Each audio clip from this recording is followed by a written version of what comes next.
Welcome to an incredible story you won't want to miss. Today, we dive into the journey of an undercover CEO who steps into his own company only to uncover a toxic work environment ruled by fear and abuse. What happens when he finally reveals his true identity? Will he restore justice or watch his business crumble from within? This is a story of power, accountability, and redemption, one that proves true leadership is more than just numbers. Stay tuned, because this undercover mission is about to take a dramatic turn. Ethan Lawson had built Harvest Mart, a successful grocery store chain, from the ground up. What had started as a small, local supermarket had expanded into a nationwide franchise with 12 locations. But with success came distance. Ethan had gone from personally managing stores to sitting in corporate boardrooms, relying on sales reports and district manager updates to gauge how things were running. At first, the numbers were promising, but over time, troubling signs began to emerge. Customer complaints had increased, employee turnover was alarmingly high, and online reviews frequently mentioned rude service, poor management, and disorganized store operations. Ethan knew something was wrong, but the explanations from upper management were vague and unsatisfying. Excuses like staff shortages and high industry turnover didn't add up. He had built this company on a foundation of respect and teamwork, and now it seemed to be falling apart. Frustrated and determined to get real answers, Ethan decided to take matters into his own hands. Instead of sitting behind a desk, he would go undercover as an entry-level employee at one of his own stores. With the help of a professional disguise artist, he altered his appearance. His neatly styled hair was dyed a dull brown, his signature beard was shaved, and thick-rimmed glasses hid his sharp, knowing eyes. He traded in his tailored suits for a plain store uniform and sneakers, looking like any other new hire eager for work. No one at the store had met him in person before, meaning he could observe everything firsthand without being recognized. As he stepped through the automatic doors of a Harvest Mart location in a busy suburban neighborhood, Ethan immediately sensed something was off. The tension in the air was almost palpable, and as he took in the scene before him, he realized that this visit would reveal more than he ever expected. Ethan took a deep breath as he stepped into the brightly lit aisles of the Harvest Mart store, the familiar scent of fresh produce and bakery items filling the air. But beyond the welcoming facade, something felt off. Employees moved briskly but avoided eye contact, customers stood at registers with irritated expressions, and the atmosphere lacked the warmth he had envisioned for his company. His gut told him that the reports had barely scratched the surface of what was really happening here. As he made his way to the employee entrance, a stocky, middle-aged man with a sharp frown and tired eyes barely glanced at him. His name tag read Mason, floor manager. "You're the new guy?" Mason asked, his tone bored and dismissive. "Yes, I'm Eric. I'm here for my first shift," Ethan responded, keeping his tone casual yet eager. Mason didn't bother with introductions. Instead, he shoved a clipboard into Ethan's hands. "Stock the shelves. Don't screw it up." Ethan nodded, suppressing his irritation. No welcome, no basic training, not even a simple rundown of store operations. This was already a red flag. As he moved toward the back, he observed how employees whispered to each other in hushed tones, only to fall silent whenever Mason walked by. A young man stacking cereal boxes glanced at Ethan and muttered under his breath, "Better keep your head down. Mason's in a mood today."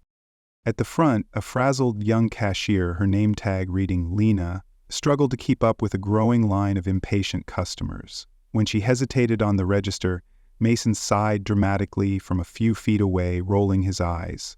"Come on, Lena, it's not rocket science," he barked, loud enough for customers to hear. Ethan clenched his jaw.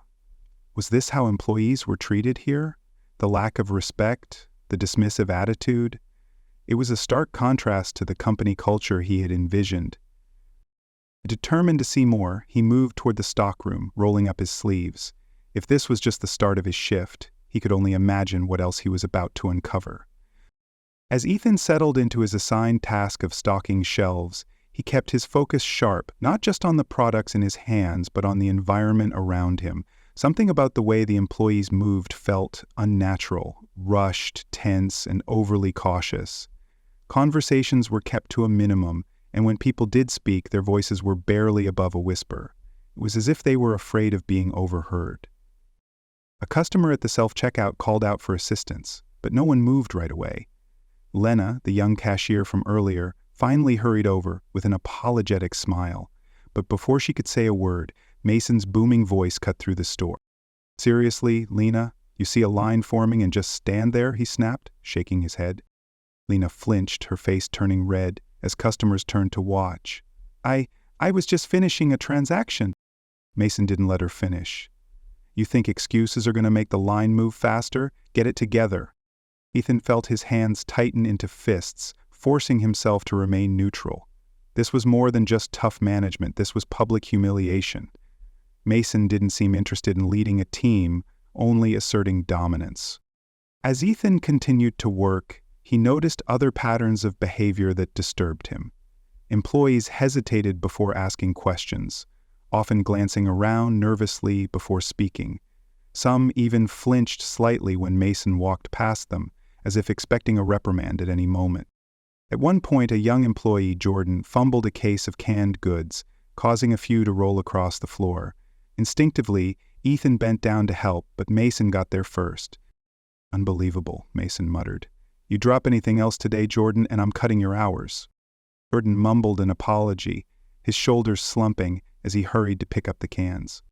Ethan exhaled slowly. This wasn't just poor leadership. This was a culture of fear, and if it was this bad after just a couple of hours, he could only imagine how long it had been going on. By the time Ethan reached the stockroom to grab more inventory, he heard a muffled sound, a quiet, shaky breath, followed by a soft sniffle. He hesitated, stepping toward the source of the sound. Behind a stack of supply crates, Lena sat on the floor, wiping her face with the sleeve of her uniform, her shoulders trembling. She looked like she was trying to hide herself from the world, her chest rising and falling in quick, uneven breaths. Ethan's stomach twisted. He knelt down beside her, keeping his voice low and gentle. "Hey, you okay?" Lena jolted slightly and quickly wiped her eyes, forcing a small, unconvincing smile. "I'm fine," she muttered, her voice hoarse. Ethan wasn't buying it. "Doesn't seem like it." For a moment she struggled to find the right words. Then she let out a shaky sigh, staring at the floor. "It's just been a bad day," she admitted. Ethan had a feeling it was more than just today. Before he could press further, the stockroom door slammed open, and Mason's sharp voice cut through the air like a blade. "Lena, break's over. Unless you want to start losing hours, get back out there," he barked. Lena sprang to her feet instantly, her body tensing like a startled animal. She nodded quickly and rushed past Ethan, disappearing through the door. Ethan turned to face Mason, who stood there arms crossed, looking irritated. "And you," Mason sneered, "I don't pay you to babysit. Get back to work." Ethan forced himself to keep his expression neutral, though his blood boiled beneath the surface. He had dealt with strict managers before, but Mason wasn't about efficiency, he was about control. The rest of the shift only confirmed his suspicions. Employees worked in silence, barely interacting.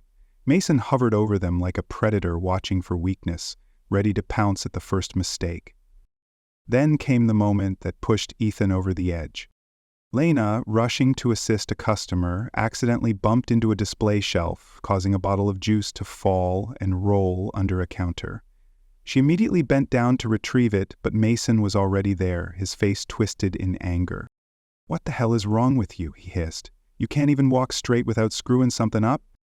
Lena froze, eyes wide, her hands shaking as she reached for the bottle. I'm sorry." "Sorry doesn't fix my store," Mason interrupted. "Maybe I should start cutting your shifts. Maybe that'll teach you to pay attention." Lena's face went pale. "Please, don't. I need this job." Ethan had seen enough. His fists clenched, and his jaw tightened. It was time to put an end to this. Ethan had spent the entire day watching, listening, and restraining himself, but Mason's final outburst sealed his decision. He wasn't going to let this continue another second.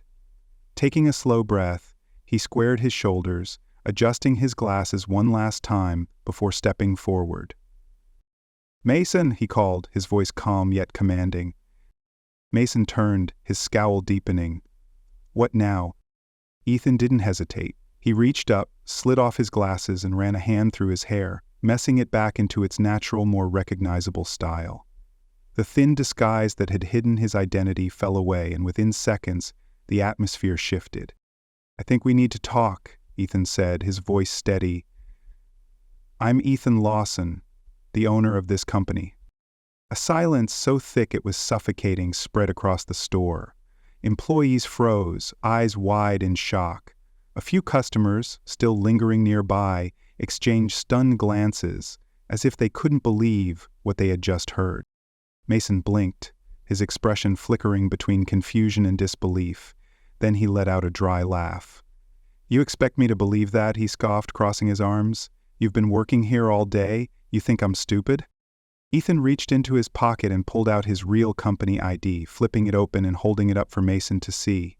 Believe it, he said. Mason's face went pale, his eyes darting around as if looking for an escape. This is some kind of joke, he stammered, but the panic in his voice betrayed him. Ethan took a step closer, keeping his expression calm but unyielding. I spent the day watching you, he said evenly. I watched you humiliate your employees, intimidate them, and threaten their livelihoods over minor mistakes. I watched you treat my customers like they were a burden. He let the words hang in the air, ensuring that every employee standing nearby heard them loud and clear. Mason tried to recover, straightening his posture. Look, I run a tight ship, he said, attempting to sound unapologetic. Maybe you don't like my methods, but this store hits its numbers. If I wasn't tough, nothing would get done. Ethan narrowed his eyes. You think fear is leadership? You've built a culture where people flinch when you speak, where they're too afraid to ask questions or admit mistakes. That's not leadership, Mason. That's bullying. Mason opened his mouth to argue, but Ethan cut him off. You're done here, he said firmly. Effective immediately, you're fired. The words rang through the store, final and absolute. Mason's face twisted in fury, but there was nowhere left to run. A stunned silence settled over the store as Mason stood frozen, his face burning with humiliation. His mouth opened and closed, as if searching for a retort, but Ethan had already turned away, his focus shifting to the people who mattered, the employees. Everyone, let's meet in the break room, Ethan announced, his tone no longer that of a new hire, but of a leader reclaiming his company. Hesitant glances passed between the staff, but one by one, they followed him. Inside, the tension was thick with uncertainty. Employees stood in nervous clusters, unsure of what to expect. Some, like Jordan, looked relieved, while others, like Lena, still held on to a sliver of doubt, as if waiting for the other shoe to drop. Ethan leaned against the counter, his posture open and approachable. I know today has been unexpected, he began, meeting their weary gazes head-on, and I know that a lot of you have probably felt unheard, unappreciated, and disrespected for a long time. A few employees nodded cautiously, while others simply listened. That ends now, Ethan continued. Mason is gone, but the problem isn't just him. It's the system that let him act this way unchecked. I take responsibility for that, and I'm here to fix it. A murmur rippled through the room. Employees exchanged glances, some whispering quietly. Ethan's eyes landed on Lena, who had remained silent, her arms crossed tightly as if bracing for more disappointment. He took a step closer. Lena, he said, his tone sincere, you've shown incredible strength under terrible conditions. I don't just want to make things right. I want to make sure this never happens again. She blinked, caught off guard. What do you mean? I want to promote you to assistant manager, Ethan said simply. You've worked hard and you understand this store better than anyone. You deserve a leadership role. Lena's eyes widened in disbelief. Me? Ethan nodded. I trust you. For the first time since he arrived, a genuine smile broke across her face.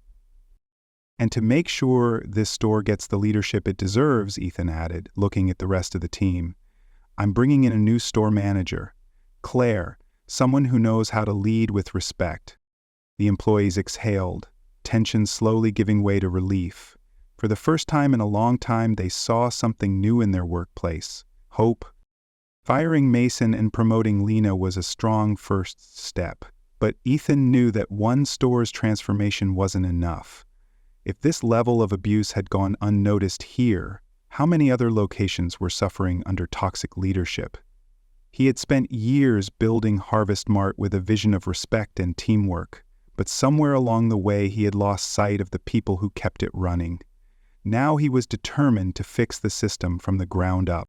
Over the next few weeks, Ethan personally visited multiple store locations, speaking directly with employees instead of relying on filtered reports from upper management. At some stores, things ran smoothly, but at others the same patterns emerged: managers who saw employees as disposable, schedules that changed at the last minute without warning, and workers too fearful to speak up. It became clear that the real failure wasn't just bad managers. It was a lack of accountability. Managers like Mason thrived in the gaps of corporate oversight, hiding behind numbers while fostering a culture of fear and burnout. Ethan knew that if he truly wanted to protect his employees, he had to ensure that these issues would be caught before they spiraled out of control. To combat this, he implemented 3 key changes across all Harvest Mart locations. A direct reporting system. Employees could now anonymously report mistreatment without fear of retaliation. These reports would go straight to the corporate, ensuring that no manager could suppress complaints. Regular leadership evaluations. Every store manager would be reviewed not just on sales performance, but on employee feedback and workplace culture. Those who abused their power would face immediate consequences. Better scheduling and wage protections, no more last-minute shift changes that left workers scrambling. Pay discrepancies would be corrected immediately, ensuring fairness across all stores.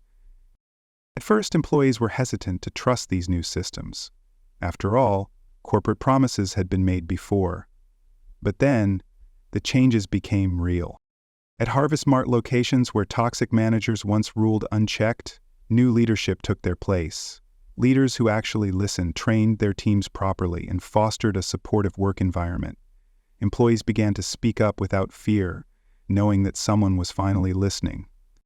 For the first time in a long time, the people behind the business felt valued, and Ethan, watching these changes unfold, realized something important. This wasn't just about fixing a company, this was about rebuilding trust. 2 months after his undercover mission, Ethan sat at his desk, reviewing reports. Not the usual sales figures or profit margins, but something far more important. Employee satisfaction had increased significantly, turnover rates had dropped, and customer reviews had taken a noticeable shift for the better. The numbers confirmed what he had seen firsthand. His employees were finally being heard.